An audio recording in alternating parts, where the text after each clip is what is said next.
E no mundo onde as máquinas são capazes de fazer tudo melhor do que nós, o que você acha que nos torna verdadeiramente humanos? É o sentimento, é a emoção. Eu tinha falado sobre o livro, né, que eu li, até a gente viu a imagem da pérola, né? Rubem Alves diz que ostra feliz não faz pérola. Eu acho que para você fazer pérola, você tem que sentir. Então, por mais que os sistemas, as máquinas, elas produzam imagens que são incríveis, elas não são pérolas, entendeu? Porque o processo criativo, o processo artístico, ele não é bonito, ele não é fácil, ele é solitário, ele é sofrido. Você tem muita intensidade ali para você conseguir produzir algo que as pessoas vão ficar encantadas, que vão curtir, sabe? Que para você chegar naquele resultado, você tem que demandar muito do teu tempo, do teu sentimento, entendeu? Exige muito de você, né? Por isso que eu acho que é isso, parte pelo nosso sentimento, assim, como artista. Falando como artista, né? E no mundo onde as máquinas são capazes de fazer tudo melhor do que nós, o que você acha que nos torna verdadeiramente humanos? O tete a tete. O tete a tete. A experiência da proximidade física entre as pessoas, eu acho que vai ser sempre insubstituível. Ainda com a inteligência artificial Sim. geral que seja, Uhum. ainda não vejo como serem substituídos, assim. Eu acho que o olhar, o toque, o Uhum. tom de voz, a respiração. Que é no mundo em que as máquinas são capazes de fazer quase tudo o que fazemos muito melhor do que nós. O que é que significa ser realmente humano? Eu acho que se a gente conseguir conservar uma capacidade de deslumbre e de curiosidade, acho que é isso que vai ser o nosso fio para achar onde é que a gente reata a humanidade ali na frente, sabe? Talvez a gente passe por isso, por uma quase uma extinção para poder vir em algum outro lugar, né? Assim, essas pessoas estão mergulhando e trazendo resultados que é uma balbúrdia, é uma lambança. Aí você saca um ou outro, um brilho aqui, um brilho ali, são pessoas que estão, opa, puxando fios, né? É quando o deslumbre se torna construtivo, né? Quando o deslumbre te conecta de novo com uma dimensão que você tem e a máquina não tem, que é o espiritual. Essas características é o que pode dar alguma liga para a gente passar por isso, sabe? Eu acho. E nesse mundo em que as máquinas conseguem fazer praticamente tudo que nós fazemos muito melhor do que nós mesmos, o que nos torna verdadeiramente humanos, Júlio? Vou usar o exemplo da semana passada. Quando eu estava.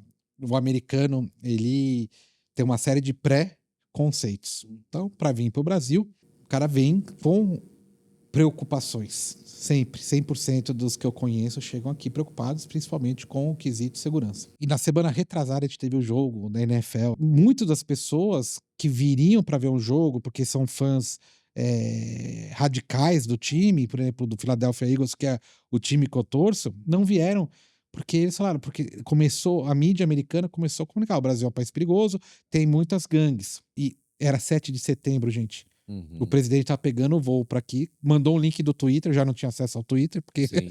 olha a confusão, o cara tá vindo, Twitter tá fora do ar, Tá. e ele vê uma manifestação do 7 de setembro na Paulista, falou, mas é seguro para mim ir? Então o Uhum. cara no avião falou, cara, vou chegar lá, vai estar rolando uma guerra civil, porque os caras estão na rua, de verde e amarelo, mas era só uma manifestação, não era Sim. nem Da manifestação, independência. como vamos Uma chamar isso? parada, Uma né? parada, expliquei o conceito, ele foi entendendo, a gente começou o primeiro dia a andar para cima e para baixo, Tá. e chegou no ponto, ele falou, cara, não tem gangs. Eu falei, não tem gangs. A gangs aqui é a gangue do Mike. Todo lugar que tira a questão do gangue. E aí o Rogério, nosso amigo, deu Sim. ideia de te ir no jogo do Corinthians lá no Itaquerão. Falei, cara, não vou no Itaquerão, sou São Paulino. Só que o que ele fez? Eu tava ocupado com o evento, eu tive que ir Aham. com eles no estádio. Vocês não têm noção, assim, foi uma puta experiência. Tinha um jogador novo do Corinthians, a gente chegou no estádio um pouco atrasado, fogos, os caras precisavam vencer o jogo, toda aquela questão raiz do futebol brasileiro, Sim. os caras vivendo. Foi do caramba essa imersão. Então, tudo isso para dizer o seguinte: tem uma coisa que nunca vão conseguir mimetizar do comportamento humano, não vai mesmo, que é a questão da emoção. Pode explicar o que é, mas não pode sentir.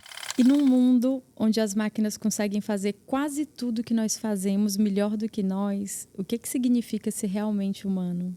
Saber questionar tudo. Porque eu acho que a inteligência artificial, ela tá dada. Ela te dá uma resposta para uma pergunta. E se você questiona, né? Você, não, pera, calma, não é assim. Eu acho que pode ser diferente. Acho que não precisa ser assim. E eu acho que isso é humano. Isso é uma coisa. Quando a gente para de questionar, a gente acaba entrando num lugar ali de te fazer sempre mais do mesmo, né? Eu acho que o questionamento, assim, de não aceitar tudo, de não. Inconformismo, talvez seja a palavra. Edu, e num mundo onde as máquinas são capazes de fazer tudo melhor do que a gente, o que nos torna verdadeiramente humanos? Eu particularmente acho que por mais evoluída que seja a IA, ela nunca vai ser capaz de sentir, sabe? De criar relações, conexões. Ela cria conexões, claro, mas não criar conexões de forma afetiva, sabe?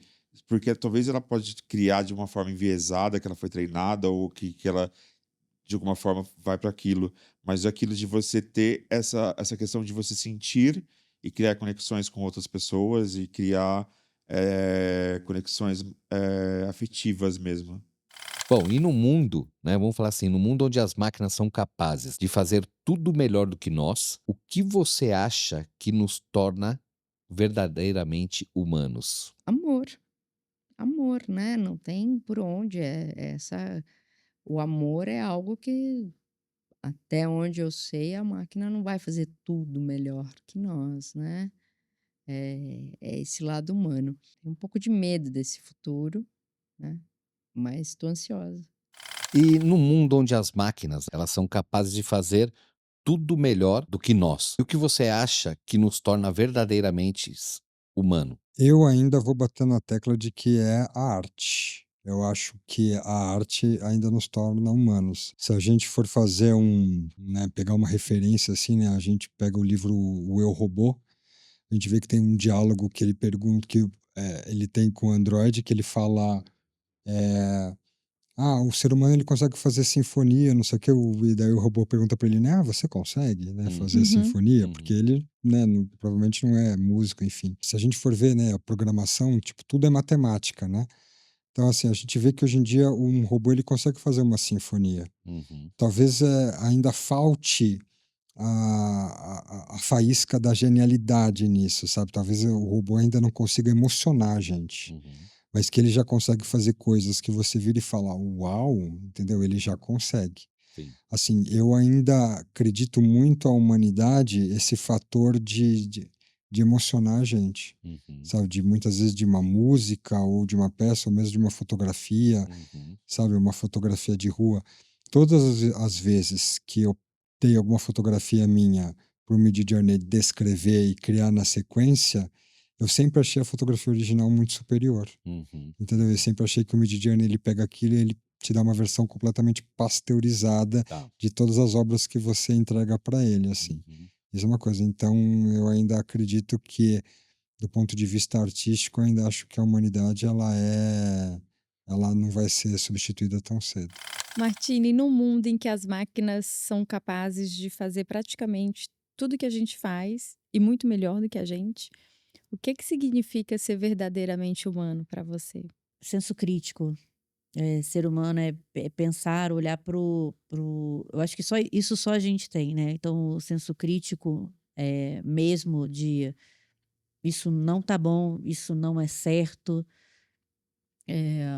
Eu acho que a gente precisa continuar pesando, tendo esse tipo de apreço por esse tipo de, enfim, de conduta, não sei, né? Mas eu acho que é algo que a gente não pode perder, porque tudo vai se tornar banal se a gente, de fato, não olhar para as coisas ainda. Ainda tem muita oportunidade para profissionais que estão olhando, de fato, para inteligência artificial como uma coisa que vai complementar, que vai ajudar, que é um futuro promissor e muito bom, né, para todo mundo abraçar em qualquer aspecto, mesmo fora do profissional. Eu acho que não reduzir as situações.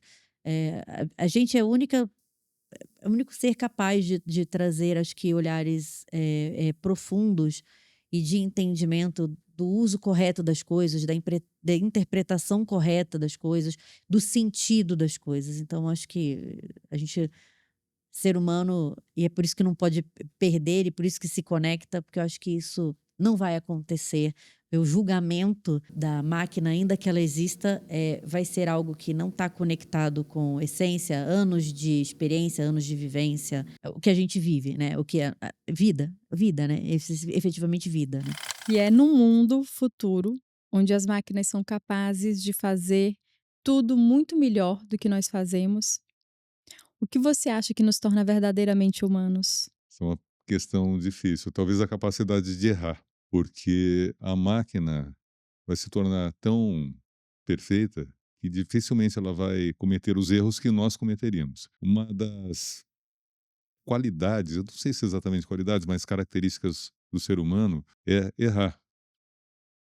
E é a imperfeição, o erro e a falta de coerência que nos torna verdadeiramente humanos. Eu costumo dizer para minha esposa que eu desisti de procurar coerência no meu próprio comportamento e na minha própria visão de mundo. E quando você passa a aceitar a sua própria incoerência e admitir as suas contradições, que você pode ser coisas opostas ao mesmo tempo, isso te torna humano. É você aceitar as contradições e as incoerências. E a máquina talvez não faça isso.